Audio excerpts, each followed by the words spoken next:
जब कंस को इन सब बातों की सूचना मिली कि जितने भी क्रूर से क्रूर मैंने दैत्य भेजे हैं सबको, इस बालक ने, इस नन्हे से बालक ने सबका संहार कर दिया। कैसा बड़ा विचित्र बालक है, अद्भुत बालक है। तब महाराज उसी समय नारद जी का आगमन होता है। नारद जी वहां पर आते हैं और कंस को संकेत करते हैं, अरे कंस तुम बड़े मूर्ख हो, अभी तक तुमने जितने भेजे सब क्रूर भेजे हैं, अब तुम कोई क्रूर नहीं, अब तुम अक्रूर भेजो, जो क्रूर ना हो ऐसे को तुम भेजो। और महाराज कंस ने कहा अक्रूर हमें समझ आने, तुम ऐसे को भेजो जो क्रूर नहीं है, जो बड़े नम्र स्वभाव का है। तो महाराज कंस पूछता है, तब नारद जी के संकेत से कंस अक्रूर जी को बुलवाता है राजसभा में, और अक्रूर जी के पास जाकर महाराज ऐसे प्रणाम करता है जैसे मानो इनका शिष्य हो। और महाराज उनका हाथ में हाथ लेके, ऐसे महाराज अक्रूर जी का हाथ में लेके और कहते, बड़े मधुर वाणी से बोलता है, कहते ना रावण जब मारीच के पास आया था ना तो बड़ा स्वभाव का तो नीचे है, स्वभाव का बड़ा नीचे है, लेकिन जब आया तो मामा श्री करते हुए ऐसे ही महाराज जी आया है। कहते हैं गोस्वामी जी ने लिखा है, नवनी नीचे के अति दुखदाई जिमि अंकुश धनु उरग बिलाई। नवनी नीचे के अति दुखदाई जिमि अंकुश धनु उरग और बिलाई, चार चीजों का बताया है। ये झुकते हैं महाराज, संकट में डाल देते व्यक्ति को। अंकुश अर्थात कोई छोटा सा अंकुश कण होगा महाराज, वो झुकेगा और महाराज कब आंख में लग जाएगा पता नहीं चलेगा। धनुष जितना तेज खींचा जाता है, जितना झुकता है महाराज, उतनी तेजी से वो बाण का संधान करता है। धनु उरग अर्थात सर्प डसने के पूर्व पीछे जोड़ जाता है, ऊपर डसता है महाराज, तो वो नवे ना महाराज अच्छा नहीं। और बिल्ली भी महाराज जो प्रहार करती है ना तो वो झुकती है। तो इन उदाहरणों के माध्यम से बताया कि नव निमिच के अति दुखदाई जिमी अंकुश धनु उरग बिलाई। महाराज इसी प्रकार से अभी आया तो अक्रूर जी समझ गए कुछ स्वार्थ है इसका, कुछ गड़बड़ है। और महाराज हाथ में हाथ लेके खूब बताया, कंस बोला देखो अक्रूर जी तुम हमारे बड़े संबंधी हो और बड़े अच्छे मित्र भी हो, और तुम तो पता है तुम हमारे अक्रूर जी जो है ना भगवान कृष्ण के चाचा हैं, वसुदेव जी के भाई हैं, तो मानो बहनों ही लगे अक्रूर जी। तो कहता है तुम तो हमारे संबंधी हो, तुम हमारा एक काम कर दो। तो अक्रूर जी पूछते क्या काम है, समझ तो जाते हैं कि बड़ा महाराज नीचे है और ये कोई अच्छा काम तो देगा नहीं। तब कंस कहता है, गच्छ नंद व्रजम तत्र सुतावानकनंदुभे दुंदुभे आसते ताविहानेन रथेनाय समाचिरम। आप नंद के उस ब्रज में जाओ जहाँ पर आनक दुंदुभि, ये वसुदेव जी का नाम है, कृष्ण भगवान के पिताजी जो है वसुदेव जी, उनका नाम है आनक दुंदुभि। और उन आनक दुंदुभि के जो दो पुत्र हैं ना कृष्ण और बलराम नाम से, उनको ले आओ। इस प्रकार से कहा है। अक्रूर जी थोड़े मन में सकुचाए हैं और तुम बस ले आओ, मेरी तेरी बात मानो, कुछ कह भी नहीं सकते महाराज, अगर मना करेंगे तो दुष्ट है पता नहीं क्या कर दे। चुपचाप अक्रूर जी ने उसकी बात सुनी है और अपने घर आगे महाराज कंस कुछ दैत्यों को और भेजता है। केसी नाम का दैत्य, केसी अर्थात घोड़ा है महाराज, आप का तो ये घोड़ा है, इसको महाराज केसी को भगवान कृष्ण को मारने के लिए भेजता है। और भगवान उसको उसके साथ महाराज गड़ा गया खेलते हैं और खूब लुटा के उसको मारते हैं। खूब महाराज उसको पीट के उसका वध किया महाराज, उसका उद्धार किया। यहाँ पर केसी घाट है यमुना जी के किनारे, आगे काली नदी से जब हम जाएंगे तो आगे कोई केसी घाट पड़ता है वर्तमान में, वहीं पर भगवान ने इसे केसी नाम के दैत्य का संहार किया था। बोले असुरनिकंदन भगवान की। देखिए ब्रजमंडल को समझना बड़ी टेढ़ी की है, और इसको समझते हुए जब हम दर्शन करेंगे तो बड़ा भाव आता है महाराज, जान कर करें तो बड़ा अच्छा। तो व्योमासुर भी आया है महाराज, ये भी बड़ा पराक्रमी लेते हैं। और ग्वाल वाल मंडली जब जंगल में जाकर खेलती है तो ये भी बढ़िया मोटा तगड़ा सा ग्वाल वाल बनकर आता है। मैं भी मथुरा से आया हूँ और मैं भी खेलना चाहूँ तुम्हारे साथ। कन्हैया ने कहा देखो अब जो विनती कर रहे तुम जानो, तो ग्वाल वाल कहते खिलाया और संग में महाराज खेलने लगता है। और महाराज खेल क्या खेल रहे हैं, खेल रहे हैं वो खेल क्या खेल रहे हैं महाराज, उठा के एक दूसरे को उठा के महाराज जितनी दूर ले जा सको उतने दूर ले जाना है। जो जितनी दूर ले जाएगा, कुछ दूरी तय करिए, वहां तक कर लेगा तो वो जीता माना जाएगा, वो जीत गया महाराज। इसकी बारी आई, सब ले जा रहे हैं, ठीक थोड़ी दूर तक ले जाकर इसकी बारी आई तो बलराम जी अच्छे तगड़े टीम बनाई गई, और ग्वाल वाले कन्हैया की टीम में हो गए, बलदाऊ जी की टीम में ये भी हट्टा कट्टा और बलदाऊ जी दो ही जने ना महाराज। कृष्ण जी की टीम में इसको किया गया, और महाराज बलदाऊ जी को उठाने की बारी आई तो इससे कहा तू भी हट्टा कट्टा और भैया दाऊ भैया, तो तुम ऐसा करो दाऊ भैया को तुम ले जाओ। और महाराज ने बलराम जी को अपने कंधे पे उठाया है, और आश्चर्य करते बलराम जी, ये ब्रज में कोई भयो ना है कि हमें उठा ले। महाराज जी हमको उठाए ले, पक्का कुछ गड़बड़ है। और महाराज बलराम जी को अपने कंधे पे बिठाया और महाराज ले गया। धीरे धीरे महाराज की स्पीड बढ़ गई, स्पीड जब इसकी बढ़ी है ना महाराज भागने लगा। आपको ठहर जा क्या करो रुक जाए, अरे आएगा पेड़ आएगा यहाँ तक की कीर्ति भाई आएगा, अब तो उतार दे, तू जीत गया भैया जी। महाराज सुनने को तैयार है, अब तो महाराज उड़ने लगा। और महाराज जब बलराम जी ने देखा अब तो इसकी जमीन पे नहीं है, पैर उड़ने लगा। और देखा हम बताए अब देखो तुम सही जगह फंसे हो। बलराम जी ने उसको कट्टी के भैया उड़ाए ले चले, कहाँ तक ले जाएगा। तो महाराज वो बलराम जी को काफी दूर तक ले गया, और फिर बलराम जी ने उसको फिर बढ़िया से मजा चखाया, और फिर हवा में तैर के दिखाया। दिल्ली के रास्ते महाराज वो भागा, दिल्ली की ओर वो भागा, और वहीं पर बलराम जी ने उसको सत उसका उद्धार किया है। और महाराज आगे फिर बलराम जी आए हैं,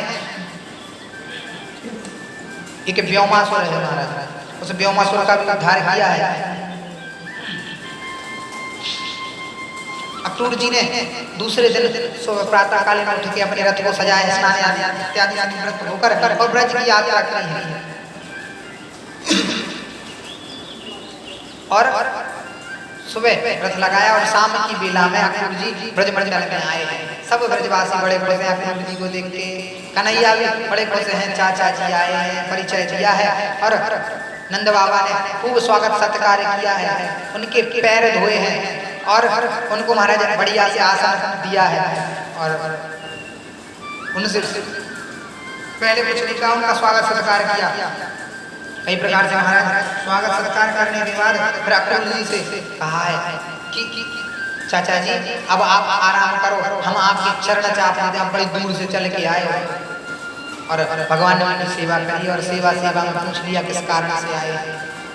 यहाँ पर रात्रि व्यतीत की और अक्रूर जी से कहा अब प्रातः काल जो वार्ता होगी प्रातः काल होगी, आप आराम से आराम करो। देखो महाराज आतिथ्य सत्कार कैसे करना चाहिए यहाँ पर भगवान ने सिखाया है। और उनको रात में विश्राम किया। ये नहीं कि कोई आए अरे तुम कारण बताओ तुम आए क्यों, पहले बाद में बैठना बाद में। और महाराज ऐसे आतिथ्य सत्कार किया है। दूसरे दिन फिर बाद में जब ये पता चला कि ये अक्रूर जी तो बड़ी इन्हें साफ कह दिया हम आए हैं यहाँ कृष्ण बलराम को ले जाने के लिए, कंस के यहाँ महाउत्सव है और महाराज यज्ञ रखा है, उसमें महाराज बड़े बड़े पहलवान बड़े बड़े खूब मेला लगेगा, खूब एक से एक नए नए कृत्य होंगे, उन सब के लिए हम कृष्ण बलराम को ले जाने के लिए आए हैं। और अब तो भैया ये बात जब गोपियों ने सुनी ना तो जैसे सूखा पेड़ होता है ना, जैसे पत्तियां किसी पेड़ की सूख जाएंगी किसी कारण से, गांव में महाराज तुषार बोलते हैं, किसी को पाला मारा जाए, ऐसे महाराज को गोपियां मुरझा गई और गोपियों की बड़ी बड़ी दशा है। एक तो देखो, जब कोई अत्यंत प्रिय हो ना, उसका विरह सहन नहीं होता है। अब तो महाराज मथुरा को कन्हैया जाते हैं, हम सबका सहारा छूट गया। मथुरा को कन्हैया जाते हैं, हम सबका सहारा छूट गया। उस कंस के अत्याचारों से ब्रजमंडल सारा टूट गया। ब्रजचंद यहाँ जब से आए, सुख चैन की बंसी बजती थी। ब्रजचंद यहाँ जब से आए, सुख चैन की बंसी बजती थी। मनमोहन सबको छोड़ चले, अब भाग्य हमारा फूट गया। मथुरा को कन्हैया जाते हो, हम सबका सहारा छूट गया। गोपियां कहती हैं, इन कन्हैया ने हमारी सारी विपदाएं टारी थी। और वे काली कमरी वाले उस काली नाग को नाथा जा, यमुना को शुद्ध किया। वो घनश्याम आज हमें छोड़कर जा रहे हैं। नटनागर कृष्ण कन्हैया ने प्रज की विपदाएं टारी थी। वह काली नाग नटैया प्रिय, घनश्याम हमारा छूट गया। मथुरा को कन्हैया जाते हो, हम सबका सहारा छूट गया। और महाराज अब ये बताओ कि तुम जब वो बंसी की धुन सुनाते थे, अब वो बंसी की धुन हमें कौन सुनाया है?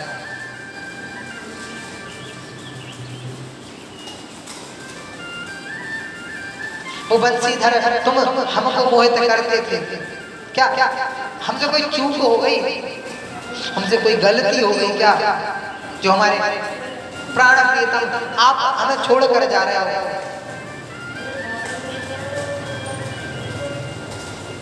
बंसी की सुरीली तानों से बंसीधर मोहित करते थे। क्या चूक विशेष भई हम ते, वह प्राण प्यारा रूठ गया। मथुरा को कन्हैया जाते हो, हम सबका सहारा छूट गया। अरे कन्हैया क्यों जा रहे हो उनको छोड़ के? हम कैसे जिंदा रहेंगे तुम बिन? हमारी हालत तो देखो तुम। और उनको धैर्य, उनको ढांढस बताते हुए कन्हैया मथुरा का प्रस्थान करते हैं। देखो भगवान को आगे की लीलाएं करनी है, नहीं तो इस ब्रजमंडल को छोड़ के भगवान कभी नहीं गए। लेकिन उन मथुराओं की उस मथुरा नगरी की कुछ लीलाएं संपन्न करनी है, इसलिए आज कन्हैया वहां से जा रहे हैं। ददरस कृष्ण राम ब्रजे गोदोहनं गतौ, पीत नीलांबरधरो शरदांदुर्हे क्षणौ। वो नीली कमरी वाले, वो पीली कमरी वाले कन्हैया आज दोनों कृष्ण बलराम हमको छोड़ कर जा रहे हैं महाराज। और ये क्रूर बड़ा, ये अक्रूर बड़ा क्रूर है जो हमारे कन्हैया को हमसे दूर करता है। अरे जब मैया ने देखा, मैया की महाराज आंखों के आंसू महाराज सूख रहे, और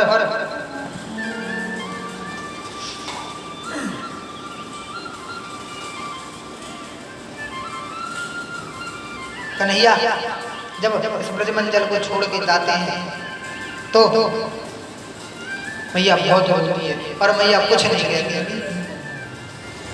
महाराज इस संसार में देखिए प्रेम का बंधन है ये सब महाराज प्रेम का बंधन है, नहीं तो क्या कारण था भगवान यहाँ ब्रज में आना और ये लीलाएं करना, ये सब महाराज प्रेम के बंधन के कारण। हे प्रेम जगत में सार और कुछ सार नहीं, तू कर ले प्रभु से प्यार और कुछ प्यार नहीं। हे प्रेम जगत में सार और कुछ सार नहीं, तू हर से कर ले प्यार और कुछ प्यार नहीं। तू कर ले हर से प्यार। कहा घनश्याम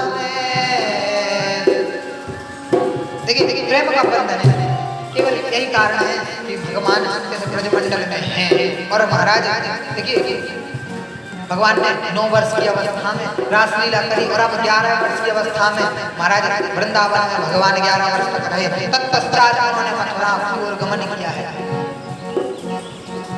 और भगवान 11 वर्ष की उम्र में मथुरा की ओर जा रहे हैं।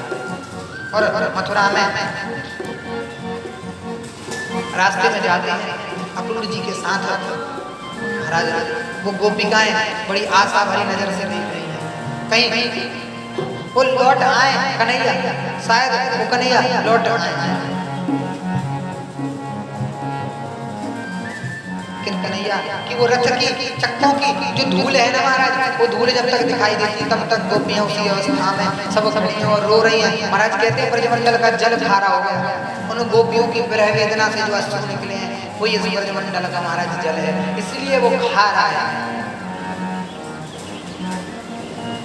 और अश्रुओं की धारा बह रही है।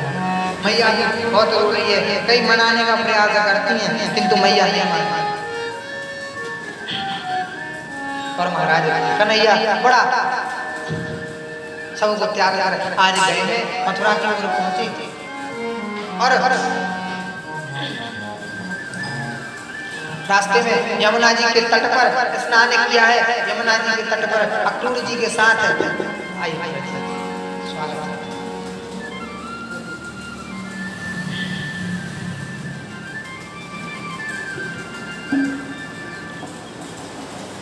बोले कृष्ण कन्हैया लाल की। और यमुना जी में सब स्नान करने लगे। जब अक्रूर जी ने रथ रोका है और यमुना जी में स्नान करने के लिए जब गए हैं तो अक्रूर जी देखते हैं जैसे उनके नेत्र यमुना जी के अंदर खुलते हैं तो महाराज वहाँ चतुर्भुज रूप में नारायण और वो बलराम जी शेष नारायण के रूप में दिखाई देते हैं। अचानक वो अक्रूर जी नेत्र खोल कर बाहर देखते हैं तो वो कृष्ण और कन्हैया और वो बलराम जी पर पुनः उस रथ पर आरूढ़ देख रहे हैं उनको। फिर अंदर जाते हैं, फिर देखते हैं आज अक्रूर जी धन्य धन्य अपने आप को महसूस कर रहे हैं। हे नारायण, मैं जानता हूँ कि आप साक्षात नारायण हो। आज आप भक्तों के लिए यहाँ ब्रजमंडल में आए हो महाराज। और अक्रूर जी धन्य धन्य महसूस करते हैं अपने आप को। सुखदेव जी वर्णन करते हैं आगे श्री अक्रूर जी ने भगवान की स्तुति करी है और स्तुति करने के बाद मथुरा के लिए प्रस्थान किया है। मथुरा में जब भगवान पहुंचते हैं तो महाराज देखो भगवान जहाँ भी जाते हैं उनकी लीलाएं स्वतः ही भगवान कदम रखते हैं तो एक नई लीला प्रारंभ हो जाती है। भगवान ने एक पग आगे बढ़ाया, एक नई लीला। जैसे ही महाराज मथुरा के भगवान पहुंचे हैं तो मथुरा महाराज शहर है,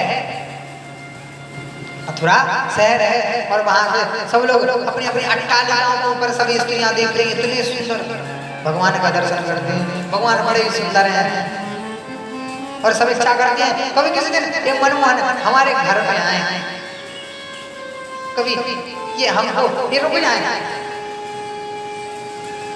अरे एक स्त्री पता है, एक अपने पता है घर से एक स्त्री देख रही थी तो उसका घूंघट जो था ना वो नीचे गिर गया किसी कारण से, तो उसकी सास देख रही। देखो आजकल की लोगों में शर्म नाय बची, शर्म नाय बची, शर्म बेचे खाई। को देख रहा हो ये तो का कहेगा उनकी बहू बिना घूंघट के खड़ी।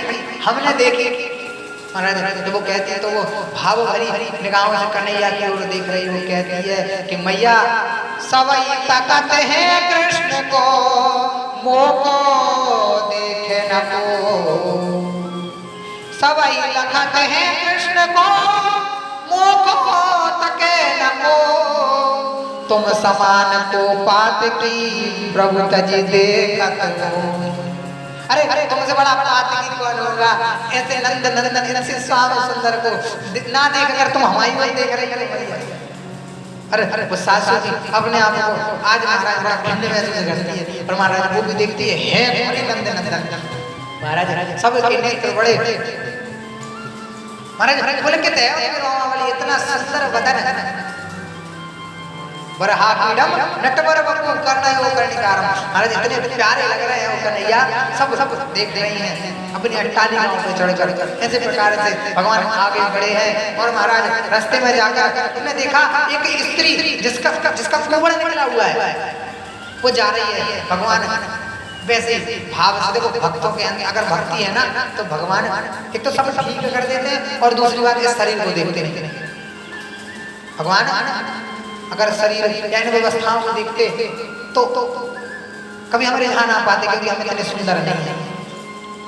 वो थी कुब्जा सैरंद्री उसका नाम है, त्रिवक्रा भी उसका नाम है। हर 3 जगह से वो टेढ़ी आज को भगवान ने देखा है और उसको सुंदरी शब्द से संबोधित करके जब कहा है तो मानो उसको थोड़ा सा बुरा सा लगा, लेकिन उसने कहा देखो भैया चिढ़ाना है तो चिढ़ाए लोग क्या करें, अब हम तो टेढ़े हैं, लेकिन ऐसे तो मत कहो सुंदरी कह के तुम हमको सुंदरी कह के लज्जित क्यों कर रहे हो, ऐसी होती है सुंदरी।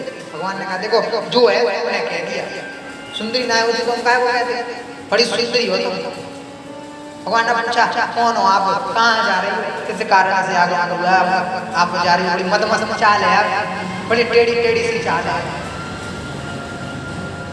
उसने बताया कि मैं कंस की विशेष दासी हूँ जो उसको चंदन बना के उसको लेप बना के महाराज ओवटन बना के इत्यादि की सेवाएं मैं देती हूँ राजभवन में। अरे वाह कन्हैया बहुत बढ़िया राजा साहब यहाँ से हो आप तो मामा जी यहाँ से हो, मामा जी कंस हमारे मामा है, अच्छा मामा।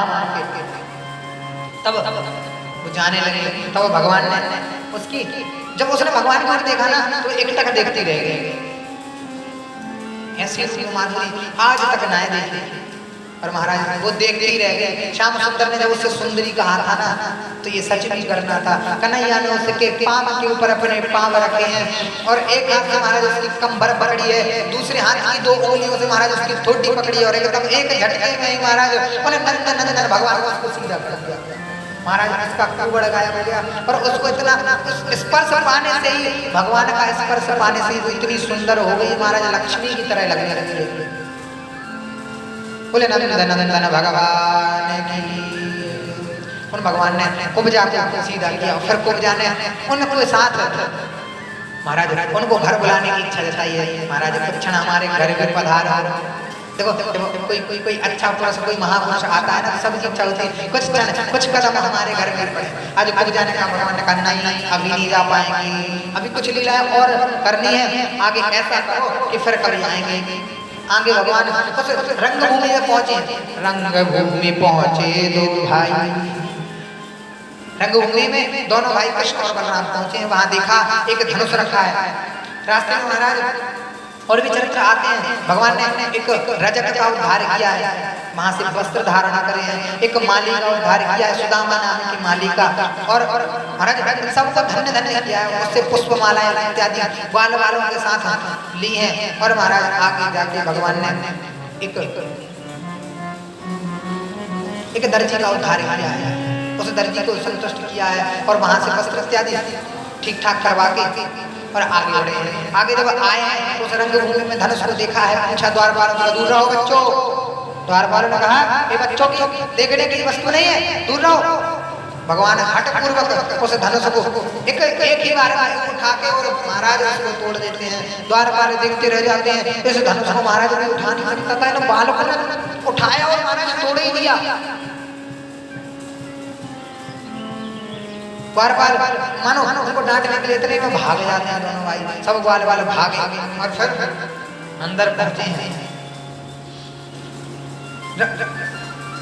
रंगभूमि से। फिर राजमहल की ओर जब बड़े, जहाँ पर सब क्रीड़ाएं होनी है उस मेले की ओर, तो महाराज रास्ते में ही देखते हैं कि द्वार पर एक बड़ा सा हाथी है, महावत चारों तरफ बैठे हैं। ओह तो कन्हैया उनसे कहते हैं देखो मामा जी हमें अंदर चले जाने दो, हमें अंदर जाना है। तो वो डांटते हैं, अरे बच्चों का प्रवेश वर्जित है, वहाँ क्या करोगे जाके, दूर रहो। अब भगवान बार बार जब कहते हैं नहीं मानते तो हठपूर्वक अंदर जाने का प्रयास करते हैं। महावत उस हाथी, वो हाथी कौन है, कुबलिया पीठ हाथी है, कुबलिया पीठ महाराज ऐरावत कुल का बलशाली हाथी है। और महाराज वो हाथी जो है ना, ये जरासंध का हाथी है। ये महाराज जब पागल हो गया था ना, तब ये मथुरा के यमुना पल्ली पार आया तो कंस उस समय बहुत बलशाली था और कंस ने उसको अपने बस में कर लिया। तब जरासंध ने इससे प्रसन्न हो गए कि ऐसे महान 10,000 हाथियों का बल रखने वाले हाथी को जिसने आसानी से बस में कर लिया, वो कोई साधारण वीर नहीं है, कंस भी महान बलवान है। और उसके साथ अपनी 2 पुत्रियां अस्थि और प्राप्ति का बड़ी धूमधाम से विवाह किया है। और यही कुबलिया पीठ हाथी दहेज में कंस को दिया है। और उस हाथी को, वो मदमस्त हाथी आज उन महावतों ने भगवान कृष्ण के ऊपर छोड़ा है। भगवान ने पहले तो भागने का थोड़ा सा प्रयास किया, नाटक किया, देखो ये समझे ऐसी बात है। पर भगवान ने जब देखा कि अब तो मानेंगे नहीं, तो महाराज एक दांत उस हाथी का बलराम जी ने पकड़ा है और एक भगवान कृष्ण ने पकड़ा है और झटके से दोनों दांत निकाले और महाराज इसको गोल गोल करके और जमीन पर दे पटका। वो हाथी महाराज जब जमीन पर गिरा है तो रक्त की धार बह गई और महाराज मृत प्राय हो गया, उसका राम नाम सत्य हो गया। और वो हाथी दांत अपने कंधे पर रखकर और फिर राज्यसभा में गए हैं, सब महावत खूब पीटा है, अच्छी पिटाई गई है। जब आगे जाते हैं तो महाराज लोग आपस में चर्चा करते हैं, ये वही है भैया जिसने त्रावण को मारा था, छठे दिन जिसने पूतना को मार दिया था, ये वही है। लोग चर्चा करते हैं आपस में, ये वही है जिसने सकटासुर, धैनुकासुर, अघासुर सब असुरों को जिसने मारा था, ये नंद का पुत्र है महाराज। ये वसुदेव का, ये देवकी का वही पुत्र है जो नंद के यहाँ था। और भगवान जा रहे हैं और भगवान का स्वरूप कैसा है, बड़ा ही सुंदर स्वरूप है, बड़े बलशाली। और महाराज जब वो वहां पर पहुंचे ना राज्यसभा में, तो कंस ने देखा हाँ अब ठीक है, तो महाराज कंस तुरंत आदेश देता है कि जैसे ही हम कहें तो इसको लड़ने के लिए बुला लिया। सबने ऐसे ही भगवान से कहा अब जो है माइक, जैसे ही माइक है ऐसे माइक से ऐलान कर दिया तेज आवाज में, अब जो है एक कृष्ण और बलराम बड़े बलशाली हैं, पर ये हमारे पहलवानों चारों मुष्टिक साल 2 साल इन पहलवानों से लड़ेंगे।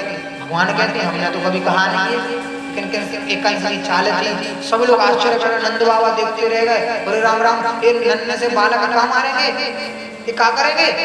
सब जो ब्रजवासी जो ग्वाल वाला आश्चर्य करते हैं, महाराज ये ठीक नहीं है, मामा तो बड़ा बेकार निकला, ये इतने बड़े बड़े पहलवान हट्टे कट्टे और ये नन्हे से बालक तो कन्हैया को मारेंगे तो। और महाराज ढोल पीट दिया है। अब भगवान आश्चर्य कर, भगवान कहते रुको रुको एक मिनट, अरे मामा जी हम तो बाल बच्चे हैं, हमको काहे को परेशान कर रहे हो, हम बच्चों को क्यों तंग कर रहे हो। तब कहते अरे तुम बच्चे ना है।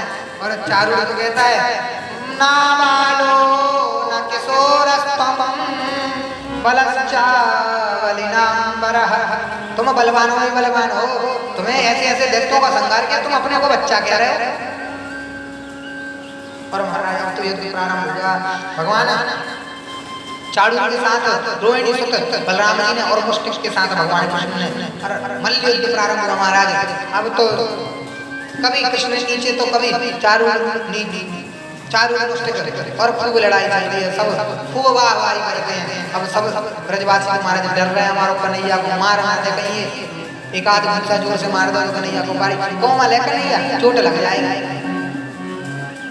और कन्हैया ने अब तो एक पटकी मारी और एक ही पटकी में अनुभव तरीके की तबीयत ठीक कर दी। एक एक पुर्जा हिला के चारों और सल को भी फिर मारा जिस प्रकार से मारा है। शत्रुम हन्तुम मनश्चक्रे भगवान और महाराज ये लीला करके सब आश्चर्य में पड़ गए। और महाराज एक झटका देके भगवान श्री कृष्ण ने कहा अब मामा जी हम आपके पास आना चाहते हैं। और भगवान कंस की वजह सिंहासन पर महाराज एकदम से छलांग लगाते हुए ऊंची सिंहासन पर जाकर भगवान पहुंचे हैं। और वहीं से महाराज मामा जी को मानो गले लग रहे हो, सबको लग रहा है गले लग रहे हैं। और पता है वहां पर सब लोग जैसे राम जी का स्वरूप सब देख रहे थे ना, जिनकी रही भावना जैसी प्रभु मूरत देखी थी देखें रूप महाराज धीरा मनोवीर रस धरे शरीरा जनक जाति अवलोकन कैसे सजन सगे प्रिय लागे ऐसे ग्वाल वाल उनको कन्हैया ही जान रहे हैं। और महाराज वहाँ के लोग पहलवान जान रहे हैं। कंस अपना काल के रूप में देख रहा है। और महाराज आज वो काल कंस के पास आए हैं और कंस घबरा रहा है, कंस कांपा है। और भगवान ने उसके केस पकड़ के उसको याद दिलाया कान में के मामा जी को दिन याद करो जब हमारी मैया के केस तुमने पकड़े थे और तुमने खूब अत्याचार करो। याद करो जब तुमने जेल में हमारे मम्मी पापा को डालो तो आज कंस बड़ा पछताता है ये मैंने क्या किया था। और कंस को ऐसे पकड़ के बाल पकड़ के भगवान ने जैसे गिराया जमीन पे और कंस का भगवान की यहाँ कंस का उद्धार किया है।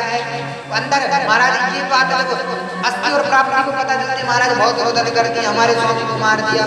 मानो उनके मन में बात यही आ रही थी जैसे वहां पर रावण की मंदोदरी के मन में आया था ना कि राम विमुख हाल तुम्हारा रान को कुल रोबन हारा। ऐसे वो अस्थि और प्राप्ति मानो कह रही है कृष्ण विमुख अस हाल तुम्हारा रहन को कुल रोबन हारा। तुम कृष्ण से विमुख हो गए इसलिए तुम्हारा ये हाल और रो रही है। इस प्रकार से कंस का उद्धार किया। आगे भगवान मथुरा की सारी लीलाएं संपन्न करके मध्य प्रदेश में उज्जैन नगरी है। उज्जैन में महाराज शांतिमणि ऋषि का आश्रम है। वहां पर भगवान कृष्ण और बलराम आए हैं। उनका यज्ञोपवीत संस्कार हुआ है। उन्होंने गुरुकुल में प्रवेश लिया है और वहां पर शिक्षा प्राप्त हुई। ये बात जब कंस को मारा ना ये बात ससुर कंस के ससुर जरासंध को पता चली है। महाराज बहुत क्रोधित हुआ और अपनी विधवा बेटियों को देख ना सका। महाराज प्रतिशोध की ज्वाला उसके अंदर चल रही है। जहाँ पर भगवान शिक्षा प्राप्त करके पुनः मथुरा में आए हैं। मथुरा में महाराज भगवान श्री कृष्ण के एक मित्र हैं उनका नाम है श्री उद्धव जी। बोले उद्धव जी महाराज की। और महाराज उद्धव जी कौन है? प्रश्नेनामन्तरी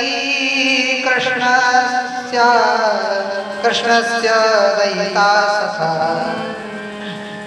शिष्यो बृहस्पते साक्षात् उद्धवो बुद्धि सत्तमा। ये बुद्धि में श्रेष्ठ बड़े ज्ञानी सभी वेद पुराणों के ज्ञाता श्री उद्धव जी महाराज बड़े ज्ञानी हैं। ज्ञान के मर्म को जानने वाले वृष्णि नाम प्रवर मंत्री वृष्णि वंश के मंत्री हैं और दैता कृष्ण के सखा। उद्धव जी महाराज कृष्ण के साथ रहते हैं। कृष्ण की सारी बातें सुनते हैं। कृष्ण को कथा सुनाते हैं। उनसे कथा सुनते हैं। एक बार की बात आता महाराज भगवान के नेत्रों में अचानक अश्रुधारा आई। उन ब्रजवासियों की उस विरह वेदना में भगवान बड़े व्याकुल हैं। और महाराज जब एक कोने में जाकर भगवान श्री कृष्ण की अश्रु धारा को जब उद्धव जी ने देखा है, उनका दुखी मन जब देखा है तो उद्धव जी ने पूछा कन्हैया क्या बात है? तुमने तो मथुरा का राज्य प्राप्त कर लिया है और महाराज सब कुछ यहाँ ठीक कर दिया, सब प्रसन्न है तुमसे, तुम भी सबसे प्रसन्न हो, फिर तुम आज रो क्यों रहे हो? क्या कारण तुम्हारे चेहरे पे उदास है? जब इस प्रकार से उद्धव जी बार बार पूछते हैं तब कन्हैया कहते हैं उद्धव मुझे बार बार उस ब्रजमंडल की याद आती है, वो हंस सुता अर्थात वो यमुना जी की कल कल ध्वनि, वो तरुवर की छैया, वो जिस पर मैं बैठकर बंसी बजाता था, वो गैया, वो बछड़े, वो ग्वाल वाल, वो सब गोपियां, ये मथुरा की कंचन नगरी हमको स्वाद नहीं है, मानते ये सब कुछ प्रदान करने वाली है, मथुरा मुक्ति की नगरी है, लेकिन मुझे भाती नहीं है। देखो भगवान राम की जब रावण का युद्ध समाप्त हुआ राम रावण का, तब लक्ष्मण जी ने भी कहा भैया कुछ दिन और रह लेते लंका में, ये विभीषण जी नहीं मान रहे कुछ दिन, तो भगवान ने पता क्या उत्तर दिया लक्ष्मण को। देखो लक्ष्मण वैसे तो ये लंका पूरी स्वर्ण की है, मानते हैं स्वर्ग जैसी है,